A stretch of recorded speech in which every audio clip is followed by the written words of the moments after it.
Tôt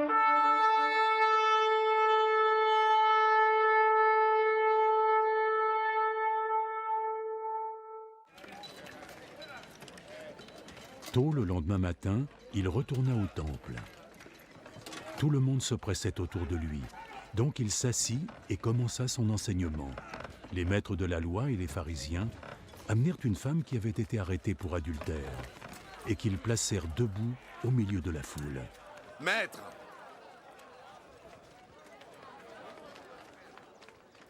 Cette femme a été prise en flagrant délit d'adultère. Selon notre loi, Moïse a ordonné que ce genre de femme puisse être lapidée à mort.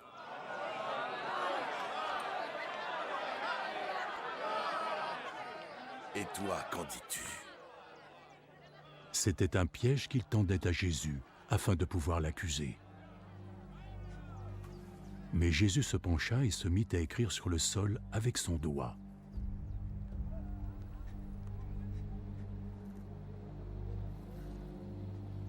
Comme il continuait à l'interroger, il se releva.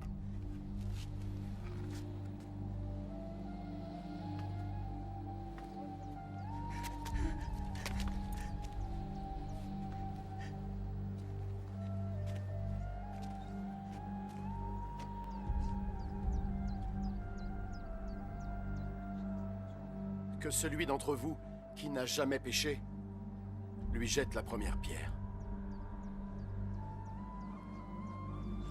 Puis il se baissa de nouveau et se remit à écrire par terre.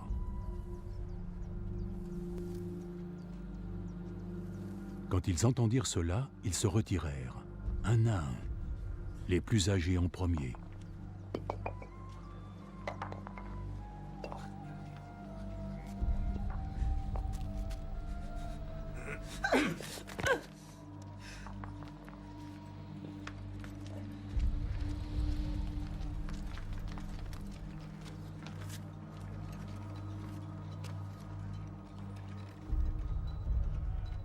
Jésus se retrouva seul avec la femme qui se tenait encore devant lui.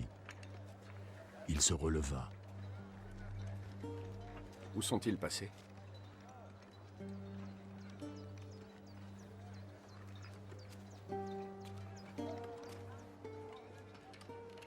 Il n'y a personne pour te condamner? Personne, Seigneur. Alors donc, je ne te condamne pas non plus. Pars. Et désormais ne pêche plus.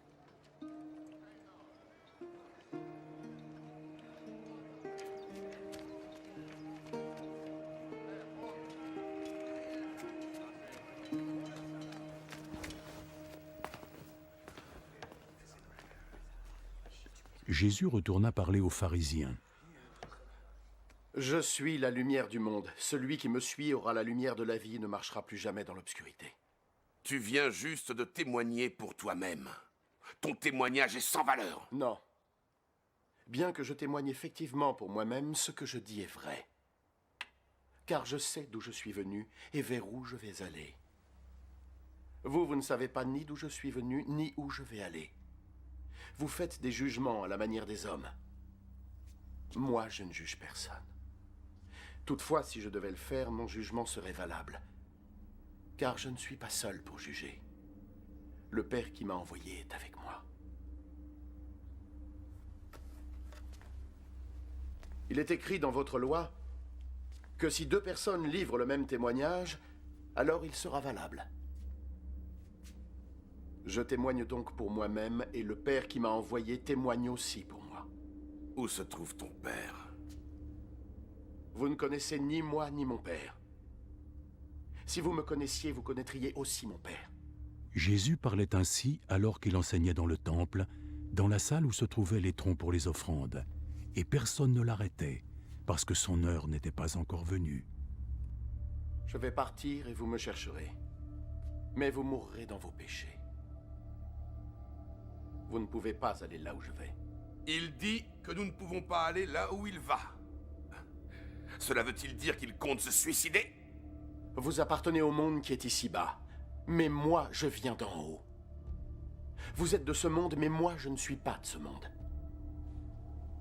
C'est pourquoi je vous ai dit que vous mourrez dans vos péchés. Et vous mourrez dans vos péchés. Si vous ne croyez pas que je suis qui je suis. Qui es-tu? Celui que je vous ai dit être depuis le début. J'ai tant de choses à dire sur vous. Tellement de quoi vous juger. Celui qui m'a envoyé, lui, dit la vérité. Et je n'annonce au monde que ce que j'ai appris de lui.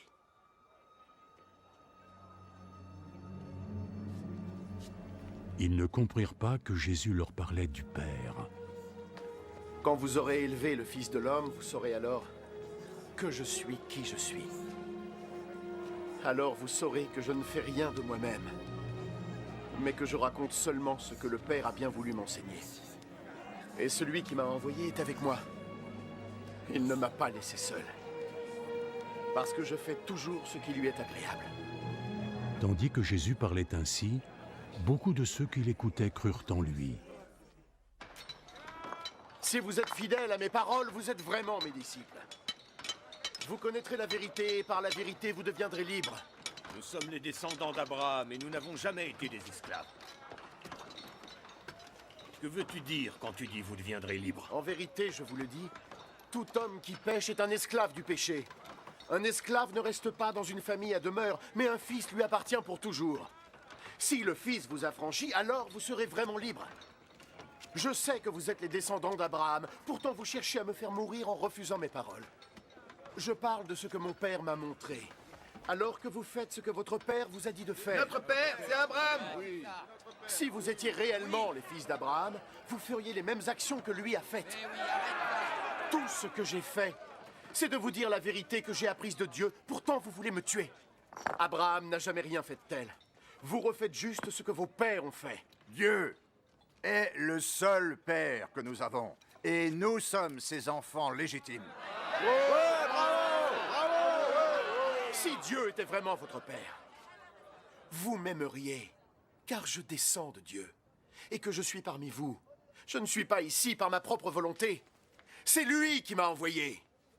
Pourquoi ne comprenez-vous pas ce que je dis? Est-ce parce que vous ne supportez pas d'entendre mon message? Vous êtes les enfants de votre père, ce diable! Et vous voulez obéir au désir de votre père! Depuis le commencement, ça a été un meurtrier. Et il n'a jamais été proche de la vérité. Parce qu'il n'y a pas de vérité en lui. Quand il dit un mensonge, il n'agit que selon sa propre nature. Parce que c'est un menteur et le père de tous les mensonges. Mais moi, je dis la vérité. Et c'est pourquoi vous ne me croyez pas. Qui d'entre vous peut prouver que j'ai commis un péché? Si je dis la vérité, pourquoi donc ne me croyez-vous pas? Celui qui vient de Dieu entend les paroles de Dieu. Mais vous, en revanche, vous ne venez pas de Dieu. C'est pour ça que vous n'entendez rien. N'avions-nous pas raison de dire que tu es un Samaritain et que tu as le démon en toi? Je ne suis pas possédé. Mais j'honore mon Père, et vous, vous ne m'honorez pas. Je ne cherche pas la gloire pour moi-même. Mais il en est un qui la cherche et qui jugera en ma faveur. En vérité, je vous le dis, celui qui obéit à mes paroles ne mourra jamais. Maintenant, nous sommes certains que tu es possédé. Abraham est mort, et les prophètes aussi. Et pourtant, tu dis que celui qui obéit à tes paroles ne mourra jamais. Notre père Abraham est mort. Tu ne prétends quand même pas être plus grand que lui, pas vrai? Et les prophètes aussi sont morts. Pour qui te prends-tu à la fin? Si je cherchais la gloire pour moi, alors cette gloire ne vaudrait rien. Le seul qui me glorifie est mon Père, celui que vous dites être votre Dieu. Vous ne l'avez jamais connu, mais moi je le connais. Si je devais nier le connaître, je deviendrais un menteur comme vous, mais moi je le connais et j'obéis à ses paroles. Menteur! Votre père Abraham s'est réjoui à l'idée de voir le jour de ma venue. Qui est-il pour dire ça? Il l'a vu et il était heureux. Tu n'as pas encore 50 ans et tu as vu Abraham.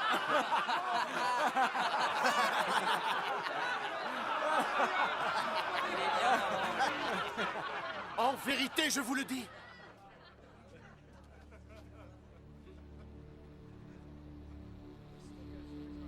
avant qu'Abraham ne soit né.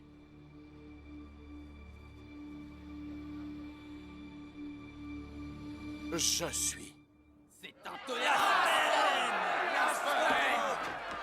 Alors, ils prirent des pierres pour le lapider.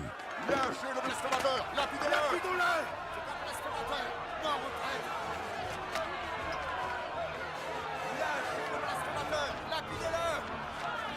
À mort! À mort! À mort! Attrapez-le! À mort! À mort! Prenez-le! C'est un traître! C'est un blasphémateur! À mort!